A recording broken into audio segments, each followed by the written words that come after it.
Price Lord sisters. இன்னைக்கு வந்து ஒரு நல்ல ஒரு வீடியோ தான் பார்க்க போகிறோம். இது வந்து ப்ராக்டிக்கலாக நம்ம எல்லாருடைய லைஃப்லையும் நம்ம அனுபவிக்கிற ஒரு வீடியோ. உடைக்கப்படுதல், உருவாக்கப்படுதல், பார்வைக்காக வைக்கப்படுதல். இந்த 3 சீசன் ஒவ்வொரு கிறிஸ்தவங்களும் கடந்து போகிற இந்த 3 சீசன் பற்றி இந்த வீடியோ நம்ம விரிவாக பார்க்கலாம்.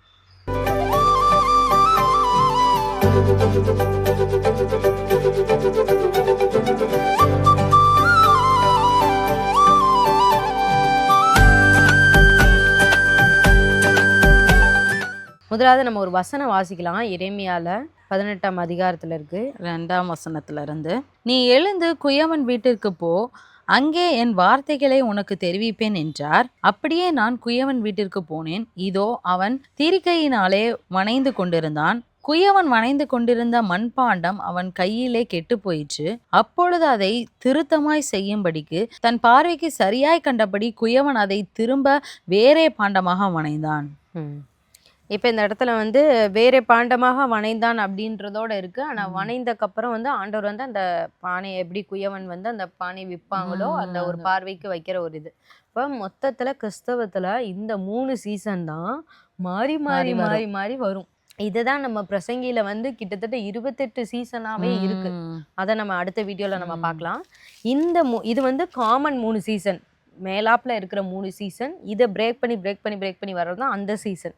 அப்போ இந்த 3 சீசன் பற்றின ஒரு நாலேஜ் வந்து நமக்கு இருந்தாலே நம்ம ஆண்டரை பார்த்து அநேக கேள்விகள் தவிர்க்கலாம். ஏன்னா கேள்வி கேட்கறனாலே நிறைய ஆசீர்வாதத்துக்கு அந்த இடத்துல ஃபுல் ஸ்டாப் வச்சிருக்கோம். அந்த ஆசீர்வாதம் அதே தடைப்பட்டு நின்றுது. அவிஸ்வாசமான வார்த்தைகள், சந்தேகமான வார்த்தைகள். இப்போ ஒரு உதாரணத்துக்கு நான் சொல்கிறேன். ஃபஸ்ட்டு வந்து ஆண்டவர் வந்து இப்போ குயவன் வந்து செய்கிறார். இதை பற்றி சுத்தமாக தெரியாதவங்களுக்காக நாங்கள் லைட்டாக சொல்கிறோம். குயவன் மண் பாண்டம் வந்து செய்யும் போது என்ன ஆகுது அப்படின்னா, அவருக்கு வந்து பிடிக்கல. அந்த ஷேப் வந்து சரியா வரல. மனசுல வச்சிருக்கதான அந்த அந்த பிக்சர் வந்து அதுல வரல, கரெக்டா வரல. அப்ப வந்து ஃபர்ஸ்ட் என்ன செய்யறாருன்னா அதை உடைச்சு போட்டுறாரு. உடைச்சிட்டு திருப்பி வந்து வேற மாதிரி வந்து வணையிறாரு. இது வந்து செகண்ட் ஸ்டேஜ், வேற மாதிரி வணையிறது. அழகா வந்துருச்சுன்னா 3வது வந்து அவர் விற்பனைக்கு வைக்கிறார். எல்லாரும் பார்க்கும்படியாக, எல்லாரும் அழகா பார்த்து அதை வாங்க முடியாது விற்பனை வைக்கிறார். இதான் வந்து 3 சீசன். உடைக்கப்படுதல், அடுத்து உருவாக்கப்படுதல், பார்வைக்கு வைக்கப்படுதல். இந்த 3 சீசன் தான் நம்ம வந்து போறோம். இதுல என்ன ஒரு பிரச்சனைனா, அந்த 3 சீசனுடைய டெஃபினிஷன் வந்து அநேகருக்கு தெரியாததுனால இப்ப நான் வந்து உடைக்கப்படுற சீசன்ல நான் இப்ப இருக்கிறேன்னு வைங்க. இப்ப இவங்களுக்கு ஆண்டவர் வந்து ஏற்கனவே அந்த சீசனை கொண்டு போயிட்டாரு, உடைச்சிட்டாரு, உருவாக்கிட்டாரு. இப்போ இவங்க பார்வைக்காக வைக்கப்பட்டிருக்காங்கன்னு வைங்களேன். இப்போ எனக்கு பார்க்குறப்ப எப்படி இருக்குன்னா, என்னுடைய வாழ்க்கை வந்து இப்படி உடைப்பட்டு இருக்கு, ஆனால் இவங்களுடைய வாழ்க்கை வந்து நல்லா இருக்கே ஆண்டவர் அப்படின்ற மாதிரி. ஆண்டவர் என்ன நேசிக்கல, எனக்கு எதுவுமே பண்ணல, ஆனால் இவங்களுக்கு எல்லாமே பண்ணிட்டாங்க அந்த மாதிரி இருக்கும். அந்த மாதிரி தான் வந்து நிறைய பேத்துக்கு வந்து கேள்வி வருது. ஸோ வந்து ஆனால் இவங்களுடைய முந்தின 2 சீசன் நீங்கள் பார்த்தீங்கன்னா அதில் அவங்க உடைக்கப்பட்டிருப்பாங்க, அடுத்து உருவாக்கப்பட்டிருப்பாங்க. இன்னும் சொல்ல முடியாது இது எவ்வளோ நாள் ஆண்டவர் பார்வைக்கு வைப்பார்னு. திருப்பி எகெயின் ஆண்டவர் வந்து ஒரு திருப்பி உடைப்பு. ஏன்னா இப்போ ஒரு சின்ன குட்டி பானையை செஞ்சாருன்னு வைங்களேன், அதை இதை விட பெரிய பானையா கூட ஆண்டவர் கண்டிப்பா. அப்ப திருப்பி சின்ன பர்பஸ்க்கு ஒரு யூஸ் பண்ற மாதிரி ஃபர்ஸ்ட் ஆண்டவர் வச்சிருக்காரு. அதை பர்பஸ் ஃபுல் ஆயிருச்சுன்னு வச்சுக்கோங்களேன். ஆண்டவர் ஓகே அடுத்து பிக்கர் பிக்சர் வைக்கிறாரு. அதுக்கடுத்து அதை விட பெருசு. இது வந்து அந்த பரலோகத்துக்கு நம்ம போற வரைக்கும் இல்லை அப்படின்னா, ஆண்டவர் வருக வரைக்கும் இல்லைன்னா நம்ம சாகிற வரைக்கும்னு வச்சுக்கலாமே. அந்த இது வரைக்கும் அந்த பர்பஸ் நிறைவேற வரைக்கும் ஆண்டவர் ரிப்பீட்டடா வந்துகிட்டே இருக்கக்கூடிய ஒரு இதுதான். இப்போ ஜெமிட்ட வந்து கேட்போம், இப்போ உன் லைஃப்ல நீ எத்தனை முறை நீ உடைக்கப்பட்டிருப்ப, இந்த ப்ராசஸ் வழியா போயிருப்ப. ஆனால் அது வந்து உண்மையாகவே ரொம்ப பர்சனலாகவும் சரி, பர்சனலாகவும் வந்து சின்ன வயசுல இருந்தே வந்து ஒரு சில நேரங்கள் வந்து ஆண்டவர் வந்து அந்த இதுனா ஃபேமிலியாகவும் உடைக்கப்பட்டது. இது வந்து நிறைய இருக்கு. ஸோ ஃபேமிலியாகவும் உடைக்கப்பட்டு உருவாக்கப்பட்டது. ஆனால் ஒரு 10 டைம் 15 டைமுக்கு கண்டிப்பா ஆண்டவர் உடைத்தது. அந்த ரொம்ப சொல்லப்போனா இயற்கையே கூட அந்த இதை நம்ம ஃபீல் பண்ணலாம். கண்டிப்பா. ஏன்னா நம்ம இயற்கையே எப்படி அப்கிரேட் ஆண்டவர் தரணும், ஒரு ஆசீர்வாதம் தரணும்னு நம்ம நினைக்கிறோமோ, இப்போ இவளுக்கு வந்து 27 வயசு ஆகுதுன்னா, ஒரு சின்ன வயசுல கூட விட்டுருங்களேன், ஒரு 17 வருஷம், ஒரு ஃபர்ஸ்ட் ஒரு 10 வருஷம், ஒரு 15 வருஷம் கூட விட்டுருவோமே. ஸோ என்னோட அந்த 10th லைஃபுக்கு அப்புறம் அந்த 10th அந்த 9th 10th அந்த இதுல இருந்தே வந்து ஒரு ஸ்டார்ட் ஆன ஒரு ஜேர்னின்னு வச்சுக்கலாம். ஒரு கிட்டத்தட்ட ஒரு 15 வருஷம், 13 வயசு 14 வயசுல இருந்தானே வச்சுக்கலாம். இப்போ ஒரு 15 வருஷம் 13 வருஷமா ஆண்டவர் வந்து உடைக்கிறார், திருப்பி உருவாக்குறார், திருப்பி பார்வைக்காக வைக்கிறார். திருப்பியும் உடைக்கிறார், திருப்பியும் எல்லாம் அந்த அந்த இதுல இருந்து தான். அதான் ஒரு சில நேரம் உங்களுக்கு தனிப்பட்ட முறையில இருக்கும். நீங்க வந்து சோர்ந்துடலாம். உங்க குடும்பத்துல இருக்கவங்க, உங்க கூட பிறந்தவங்களுக்கு அது ஒரு ஆசீர்வாதமான காலமா இருக்கும். பார்வையில் வைக்கப்பட்ட காலமா உங்களுக்கு அப்பதான் ஆண்டவர் துகுள் துகுளா உடைக்கிற காலமா இருக்கும். ஆண்டவர் ஒரு முறை எங்கிட்ட எல்லாம் பேசினார். ஆண்டவரே, நாங்க அந்த டைம் ஆல்ரெடி நாங்க ரொம்ப ஃபேமிலியா நாங்க வந்து அது கஷ்டப்பட்டுதான ஒரு இது. ஆமா, ஒரு பயங்கரமான ஒரு சூழ்நிலை வழியா தான் போயிட்டு இருந்தோம். ஆண்டவரே, எதுக்காக எங்களுக்கு இப்படி எல்லாம் ஒரு நிலைமை அப்படின்னு ஆண்டவர் சொன்னாரு. அப்ப இப்பவாவது நான் உடைச்சிருக்கேன், இனி நான் உங்களை துகள் துகளா ஆக்கிட்டு தான் திருப்பி நான் வந்து வணைவேன் அப்படின்னாரு. அப்படின்னா என்ன அர்த்தம்னா, இப்ப நீ உடைக்கப்பட்டிருக்கீங்க, இனி தூள் தூளா அந்த மண்ணை வந்து தூள் தூளா ஆக்குற மாதிரி நான் வந்து உடைச்சிருவேன். அப்பனா இதை விட உனக்கு கீழே இன்னொரு ஒரு சீசன் இருக்குப்பா, அதை போயிட்டு தான் அதுக்கடுத்து தான் திருப்பி நீ கெயின் ஆவ அப்படிங்கிற மாதிரி தான் ஆண்டவர் சொன்னார். உண்மையாலுமே அது ஒரு டஃப்பான ஒரு சீசன் தான். ஆமா, ஏன்னா உடைக்கும் போது ஆண்டவர் வந்து உடைக்கும் போது நம்மளுடைய நிறைய கேரக்டர்ஸ் ஆண்டவர் மாற்றுவார். கண்டிப்பா நம்மளுடைய பெருமையை உடைக்கிறார், நம்ம வாயின் வார்த்தைகளை உடைக்கிறார், நம்ம போட்டிருக்க பிளான்ஸே நிறைய நேரம் உடைப்பட்டுரும். இப்படிதான் பாருங்க, என் பிளான் இந்த வருஷத்துல இது நடக்கணும், அடுத்த வருஷம் இது நடக்கணும், அதுக்கு அடுத்த வருஷம் இப்படி நடக்கணும், இப்படி நம்ம பயங்கரமா பிளான், மனுஷங்க வந்து நம்ம அறிவுல வந்து பயங்கரமா பிளான் பண்ணுவோம். அந்த பிளான்ஸே ஆண்டவர் வந்து உடைப்பார். நம்ம நிறைய நேரம் என்ன நினைப்போம், சத்ரு தான் என் பிளான்ஸை உடைச்சிட்டான், சத்ரு தான் என் பிளான்ஸை உடைச்சிட்டான். இல்லை, சத்ரு பிளானே உடைச்சிருந்தாலும் அதுக்கு ஒப்பு கொடுக்கறது ஆண்டவர் தான் சில நேரங்கள். ஏன்னா சத்ரு வந்து நம்மளை வந்து தொட முடியாது, ஆண்டவருடைய பெர்மிஷன் இல்லாம தொட முடியாது. எப்படி யோபுல நம்ம பாக்குறோம், சரி நீ வந்து எடுத்துக்கோ, என் பிள்ளை வந்து இதையும் சமாளிச்சு வரும் அப்படின்னு வந்து ஆண்டவர் தான் ஒப்பு கொடுக்குறாரு. ஆண்டவர் அதுலயுமே ஆண்டவர் வந்து நம்ம கூட தான் இருக்காரு. ஒன்றும் பிரச்சனை, ஆண்டவர் டெஸ்ட் பண்றாரு. ஓகே, இதுல இவன் பாஸ் ஆகிறானா என்னங்கிறத பார்த்துட்டே இருக்காரு. ஏன்னா ஏன்னா இது இது இது விட்டதுக்கு அப்புறம் நமக்கு பெரிய ஆசீர்வாதம் நமக்கு கிடைக்குது.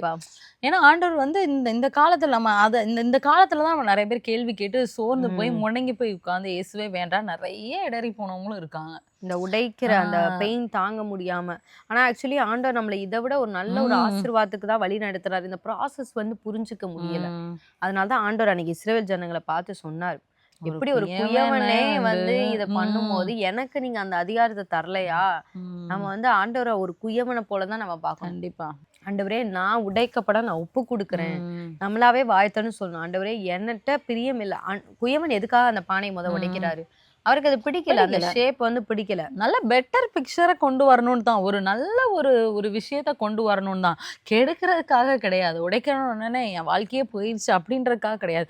இதை விட பெட்டரா நல்லா பயங்கரமா இன்னும் அதிகமா நிறைய பேருக்கு ஒரு ஒரு ஒரு ஒரு பாத்திரம் வந்து நல்ல பலப்பலப்பா ரொம்ப அழகா இருந்துச்சுன்னா அது அநேகருக்கு பார்த்து அது அநேகர் பிரயோஜனமா மாறும். இன்னும் சொன்ன மாதிரி ஃபர்ஸ்ட் சொன்ன மாதிரி ஒரு சில நேரம் அந்த மண்பானை கப்பு கூட இருக்கு, ஒரு சின்ன அந்த இதுல தண்ணி வந்து அவ்வளவுதான் ஊத்த முடியும். அப்ப அவங்க அவ்வளவுதான் யூஸ்ஃபுல்லா இருக்க முடியும். அதே மண் அந்த குயவன் வந்து அதை உடைச்சிட்டு அதை ஒரு சின்ன ஒரு ஜார் மாதிரி செய்யறான்னு வைங்களேன். அந்த ஜார்ல வந்து நிறைய பேருக்கு தண்ணி ஊத்தலாம். அதுக்கப்புறம் ஒரு குடம், மண்பானை குடம்லாம் இருக்கு. சோ அந்த குடம்னா அதை விட அது போக வேற இந்த கற்சாடிகள் நம்ம ஆண்டவருடைய இதுல எல்லாம் படிப்போம். அதுல வந்து அதை எப்படி கணக்கு சொல்றாங்கன்னா, நம்ம ஊர் குடத்து படி ஒரு 6 குடம் ஊத்தலாம் அப்படின்னு சொல்லுவாங்க. இந்த 6 கற்சாடி எல்லாம் வச்சிருப்பாங்களா, அது அந்த அளவுக்கு பெருசா இருக்குமா. அப்ப அந்த அளவுக்கு நம்மள வணைஞ்சுட்டாரு பார்த்தோம் அப்படின்னா எப்படின்னா முதல்ல வந்து உங்களுக்கு மட்டுமே நீங்க பயன்படுகிற ஒரு ஆளு, அடுத்து பார்த்தோம்னா உங்க குடும்ப நபருக்கு நீங்க கொஞ்சம் பிரயோஜனப்படுகிற ஒரு நபர், அடுத்து பார்த்தோம்னா உங்களுக்கு சுத்தி இருக்க உங்க வேலை ஸ்தலத்திலயோ உங்க நண்பர்களோ உங்க சபையிலயோ கொஞ்சம், அதையும் தாண்டி பார்த்தோம்னா உங்க ஊர் ஜனங்கள், அதுக்கடுத்து பார்த்தோம்னா அந்த உலகம். இப்படிதான் ஆண்டவர் வந்து கொஞ்சம் கொஞ்சமா அப்படியே விரிவுபடுத்துறது இது. அதனால ஆண்டவர் வந்து அவருடைய ஞானத்தை நம்மளால அளவிடவே முடியாது.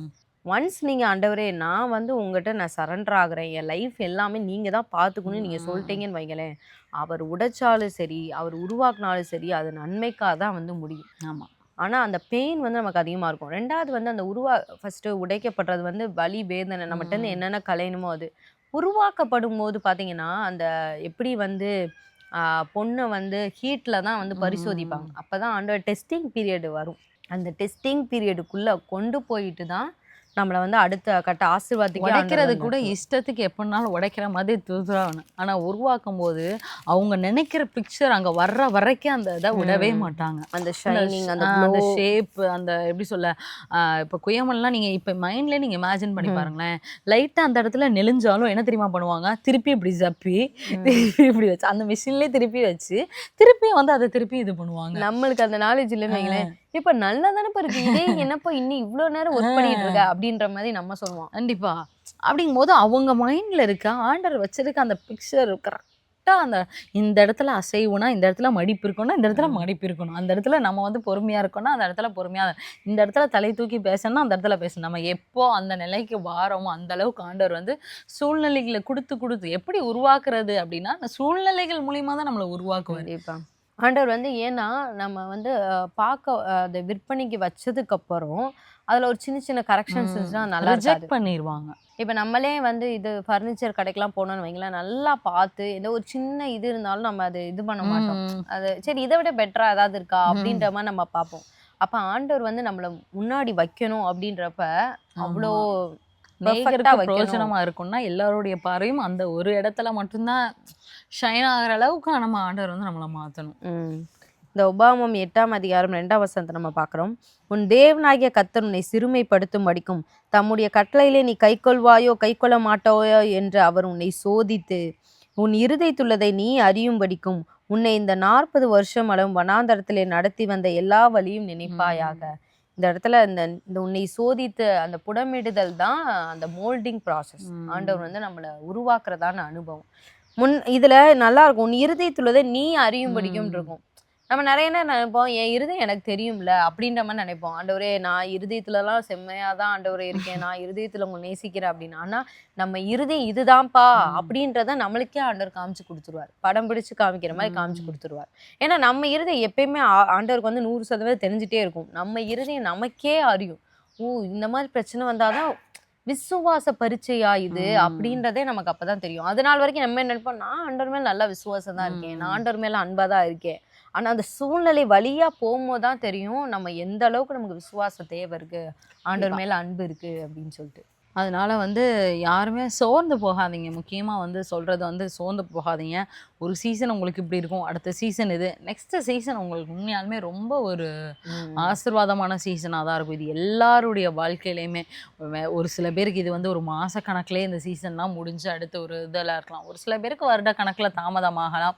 இருந்தாலும் எல்லாருடைய நல்லா தெரிஞ்சுக்கோங்க, அடுத்தவன் ஆசீர்வாதத்தை பார்த்து நம்ம பொறாமப்பட்டுட்டோம் அப்படின்னா நமக்கு அதுவும் போச்சு.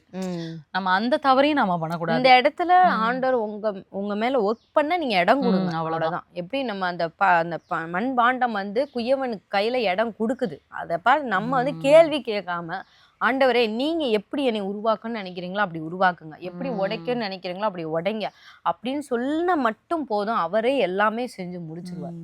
நம்ம வந்து ரொம்ப கேள்வி கேட்டு சந்தேகப்பட்டு இருந்தாதான் அவரால் செய்ய முடியாது. எப்படி ஆண்டவர் வந்து தன்னுடைய சொந்த ஊருக்கு போகும்போது அவர் போகணும் செய்யணும்னு தான் ஆக்சுவலி போனாரு. ஆனா வந்து அவிசுவாசத்தினால அந்த இடத்துல பெருசா ஆண்டவர் எதுவுமே செய்யலன்னு வேதமே சொல்லுது. பெரிய அற்புதங்களை அந்த இடத்துல செய்யல. ஸோ நம்மளும் அந்த மாதிரி வந்து நம்ம இருந்த ஆண்டவர் நமக்கு செய்யக்கூடியதான ஆசீர்வாதத்தை நம்மளே கெடுத்துட்டு போட்டுறாம, லோகத்துல எல்லாருக்கும் சீசன்ஸ் இதே 3 சீசன்ஸ் தான். முக்கியமா ஆண்டவர் அறிந்தவர்களுக்கு இந்த 3 சீசன்ஸ் தாப்பா ரிப்பீட் ஆகும். ஸோ எனக்கு இந்த சீசன் இருக்கு. ஆனா நீங்க என்ன அடுத்தவங்களை இருக்கதை பார்க்காம ஆண்டவர் என்ன உயர்த்தினாருன்னா, ஆண்டவர் எனக்கு அந்த எப்படி சொல்ல பிறரை பார்க்கக்கூடிய வைக்கிறதான்னு அந்த காலத்துக்கு நான் போனேன்னா அப்படின்னு உங்களை வேணா நீங்க வந்து ஆசீர்வாதமா இருக்கிற மாதிரி நல்லா பாசிட்டிவா இமேஜின் பண்ணிக்கோங்க. அடுத்தவங்களோட போட்டு நம்ம யோசிச்சோம் அப்படின்னா கண்டிப்பா பிசாசு வந்து அந்த பொறாமை எண்ணங்கள், தாழ்வு மனப்பான்மை எண்ணங்கள், நெகட்டிவா பேசுறதான எண்ணங்கள், ஆண்டவருக்கு விரோதமா பேசுறதான எண்ணங்களை கொண்டு வந்து தந்துருவான். அதனால நம்ம அவங்கவுங்க வளர்ச்சியை நம்ம பார்ப்போம். எப்படி இப்ப நான் ஓகே நான் நல்லா தான் இருக்கேன், நான் ஆண்டவர் கிருபை நான் நல்லா தான் இருக்கேன் நீங்க நினைச்சாலும் அடுத்தும் ஆண்டவர் உடைப்பார் இன்னும். ஏன்னா என்னைக்குமே ஆண்டவர் சாட்டிஸ்ஃபேக்ஷனா நம்மள அப்படியே ஓகே நான் நல்லா தான் இருக்கேன் அப்படின்ற மாதிரி நம்மளை விடவே மாட்டார் ஆண்டவர். அடுத்து இதை விட நான் உன்னை அப்கிரேட் பண்றேன், நம்மளே விரும்பாட்டினா கூட ஆண்டவர் போது நான் நல்லா தானே இருக்கேன், நான் இப்படியே ஸ்மூத்தா இப்படியே இருந்துட்டே போயிடுறேன் அப்படின்னாலும் ஆண்டவர் விட மாட்டார். நீ பரலோகத்துக்கு போற வரைக்கும் உன் ஆவிக்குரிய வாழ்க்கையிலும் உன் பூமிக்குரிய வாழ்க்கையிலும் உனக்கு ஒரு அப்கிரேட் தேவை. அப்ப நீ உனக்கு திருப்ப ஒரு உடைக்கப்படுதல் தேவை, திருப்ப ஒரு உருவாக்கப்படுதல் தேவை, அதுக்கப்புறம் நீ ஒரு மேன்மை நான் கண்டிப்பா தருவேன் அப்படின்னு வந்து ஆண்டவர் சொல்லுவார். அப்ப உங்களுக்கு சந்தேகம் வரலாம், அப்ப நான் ஒவ்வொரு நேரம் உருவாக்கப்படும் போதும் எனக்கு வந்து நான் திருப்பி உடைக்கப்படும் போதும் நான் வந்து ஒரு பொசிஷன்ல இருப்பேன், அப்ப அந்த பொசிஷனை விட்டு நான் கீழே வந்துருவேனான்னு கேட்டா அப்படி கிடையாது. உங்களுக்கு இருந்த ஆசீர்வாதம் எனக்கு போயிருமா? அப்படி கிடையாது. உங்களுக்கு ஆண்டவர் ஒரு டைம் நீங்க ஒரு பார்வையில உங்களை வச்சு ஒரு ஆசீர்வாதம் கொடுத்தா அந்த ஆசீர்வாதம் நிலைச்சுதான் இருக்கும். இதை விட ஒரு பெரிய ஆசீர்வாதத்துக்காக நம்ம ஆண்டவர் நம்மளை உயர்த்த போறாரு. நிறைய பேத்துக்கு அதுவும் அப்போ நான் ஒண்ணுமே இல்லாம ஒவ்வொரு நேரம் கிடைக்கும் போது நான் திருப்பி ஜீரோக்கு வந்துருவேன், நான் ஜீரோக்கு வந்துடுவேன், அப்படி கிடையாது. ஆண்டவர் உங்களுக்கு முன்னாடி கொடுத்த ஆசீர்வாதம் உங்க லைஃப்ல இருக்கும். இப்ப தாவீது ராஜா பாருங்களேன், ஆரம்பத்துல அவர் வந்து ஆட்டுக்குட்டியை மேய்ச்சிட்டு அந்த இடத்துல ஒரு உடைக்கப்படுறாரு, உருவாக்கப்படுறாரு, அந்த இடத்துல ஒரு மேன்மை ஆண்டவர் தர்றாரு. அதுக்கடுத்து லைட்டா உள்ள போறாரு அரண்மனைக்குள்ள. அங்கேயும் ஒரு உருவாக்கப்படுறாரு. கொஞ்சம் மேன்மை. சவுல் ராஜாவே அவரை கொஞ்சம் மேன்மையா வைக்கிறாரு. ஆனா அதுக்கப்புறமும் அப்படியே வந்து உடைக்கப்படுறாரு. சவுல் மூலமாவே அவருக்கு நிறைய பிரச்சனை வந்து அப்படியே ஊர் ஊரா ஓடுறாரு. சரி, இதெல்லாம் முடிஞ்சிருச்சு. அப்புறம் அரியணையில ஏறினக்கு அப்புறமும் அவர் என்ன சும்மாவா உட்கார்ந்துருந்தாரு? அப்பவும் 1000 பிரச்சனை. ஓகே, அந்த அப்சலோம் பிரச்சனை எல்லாம் தீந்துருச்சு. அதுக்கப்புறமும் அவருக்கு வந்து தான் பாவத்தினாலேயே அவருக்கு ஒரு பிரச்சனை வருது. தன்னுடைய மாம்சம். அப்ப ஆண்டவர் அந்த இடத்துல மாம்சத்தை உடைக்கிறாரு. கண்டிப்பா. இப்ப என் சத்துருக்களை எல்லாம் நிர்மூலமாக்கியாச்சு. சவுல நிர்மூலமாக்கியாச்சு, அப்சலோம் நிர்மூலமாக்கியாச்சு, இன்னும் யார் யார் பெலிஸ்தியர் வந்தாங்களோ கோலியத்தை நிர்மூலமாக்கியாச்சு, எல்லாம் நிர்மூலமாக்கியாச்சு. கடைசியில பார்த்தா அவருடைய சுயத்தை உடைக்கிறார், மாம்சத்தை உடைக்கிறார். தாவீது நினைச்சு கூட பார்த்திருக்க மாட்டார்.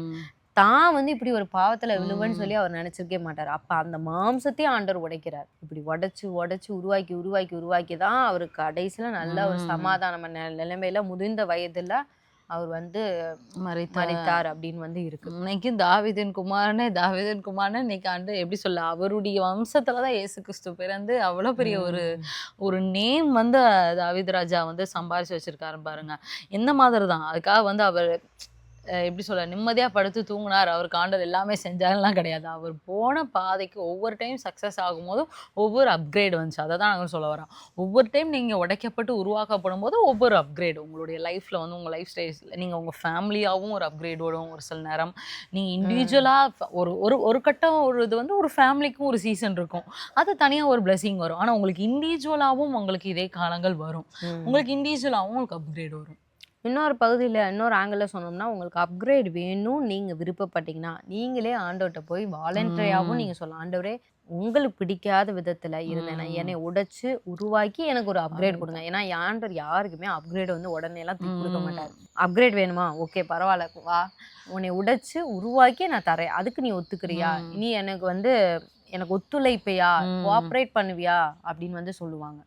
இப்போ நம்ம ஒரு படிக்காத ஒரு பையனையோ வந்து ஒரு இதையோ தனியாக ஒரு டியூஷன் நம்ம வச்சு ஒரு டீச்சர் வந்து பிடிச்சி விட்டோன்னு வைங்களேன், அந்த டீச்சர் என்னதான் டேலண்டடாக இருந்தாலும், என்னதான் உலகத்தில் நிறைய பெஸ்ட் ஸ்டூடெண்ட்ஸ் எழுப்பியிருந்தாலும், அந்த பையனுடைய கோஆப்ரேஷன் வந்து கொஞ்சமாவது அவன் பண்ணணும். பண்ணா மட்டும்தானே அவனை பண்ணணும். இப்போ 3 மணி நேரம் நம்ம ஸ்பெஷலாக நம்ம அனுப்புகிறோம், நீங்கள் என் பிள்ளைய மேக்ஸில் மட்டும் 100 மார்க் எடுக்க வச்சிருங்க, உங்களுக்கு எவ்வளோ நாள் நான் தரேன் அப்படின்னு பேரண்ட்ஸ் சொல்கிறாங்கன்னா, அந்த பையன் தனிப்பட்ட முறையில் அவனுடைய கோஆப்ரேஷன் வேணும்.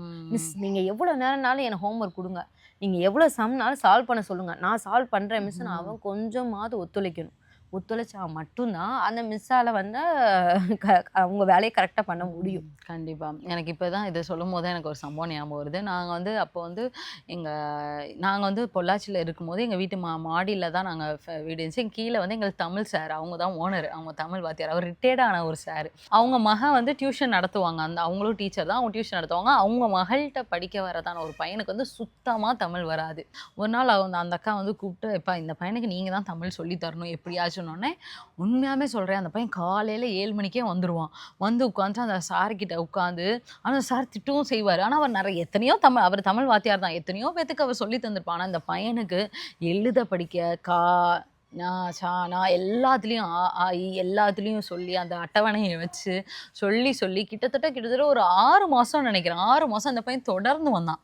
அவனும் ஒரு பிரயாசப்பட்டான். ஆனால் இவங்களும் ஒரு பிரயாசப்படும் போது கடைசியில் பார்த்தா அவன் பயங்கரமாக நல்லா ரீட் பண்ண ஆரம்பிச்சிட்டான். உண்மையுமே ஆச்சரியமான ஒரு இது, அதான் பார்க்க ரொம்ப ஆச்சரியமாக இருந்துச்சு அப்போலாம். ஏன்னா எனக்கு தெரியும் அந்த பையன் எந்த அளவுக்கு தமிழில் இருந்தாங்கிறது தெரியும். ஒன்றுமே தெரியாத ஒரு பையன், அவங்களோட ஒய்ஃப் தான் அவங்க அந்த கவர்மெண்ட் ஸ்கூலில் ஹெச்எம் இருந்தாங்க. ஸோ அந்த பையன் எவ்வளோ வீக் ஸ்டூடெண்ட்டுங்கிறதோ தெரியும். ஸோ இந்த சாரும் சரி அந்த பையனும் ரொம்ப பிரயாசப்பட்டு 6 மாசத்துல அந்த பையனை பயங்கர லெவல்ல மாத்திட்டாரு. பரவாயில்ல, உண்மையாமே அந்த என்னதான் டேலண்டடான டீச்சரா இருந்தாலும் அந்த பையனுடைய கோஆபரேஷன் 7 மணிக்குனா 7 மணிக்கு ஷார்ப்பா வந்து நின்றுவான். ஏன்னா 8 மணிக்கு 8:15 அவனுக்கு ஸ்கூலுக்கு போனாலும் 7 மணிக்கு இங்கே முடிச்சுட்டு இங்க இருந்தே அப்படியே போவான். இப்படிதான் நம்ம இருக்கணும். ஆண்டவர் வந்து குயவன், பல பேர் ஆண்டவர் அப்கிரேட் பண்ணிக்கிறாரு, அநேகருடைய லைஃப் ஆண்டவர் மாத்திருக்காரு. ஸோ அந்த மாதிரி ஒரு இயேசு கிறிஸ்துட்ட நம்ம வந்துட்டு ஆண்டவரே இன்னும் என் லைஃப் மட்டும் ஏன் மாறல ஏன் மாறல ஏன் மாறல கேட்கக்கூடாது. அவருக்கு மாற்றக்கூடிய எல்லா வல்லமையும் இருக்கு. நம்ம ஒப்பு கொடுக்கணும், அவ்வளவுதான். அதுதான். ஆண்டவரே நான் ஒப்பு கொடுக்குறேன்.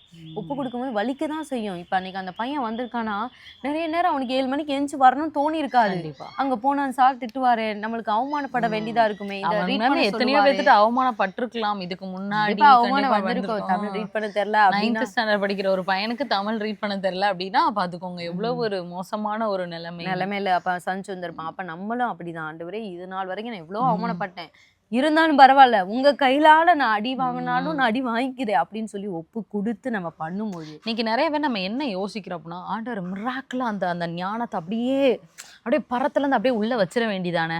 நான் இன்னைக்கு இப்படி ஞானமே இல்லாம இருக்கேன், நாளைக்கு நான் பயங்கர ஞானத்தோட இருக்கேன். அப்படி ஆண்டவர் கொடுக்குற ஆண்டவர் கிடையவே கிடையாது. வழியா வழி நடத்தி இல்ல பல டீச்சிங்ஸ் ஆண்டவர் நமக்கு கொடுத்து மறைமுக வெளிப்படையான இயேசுவை வந்து அந்த மாதிரி நீங்க நினைச்சிடாதீங்க.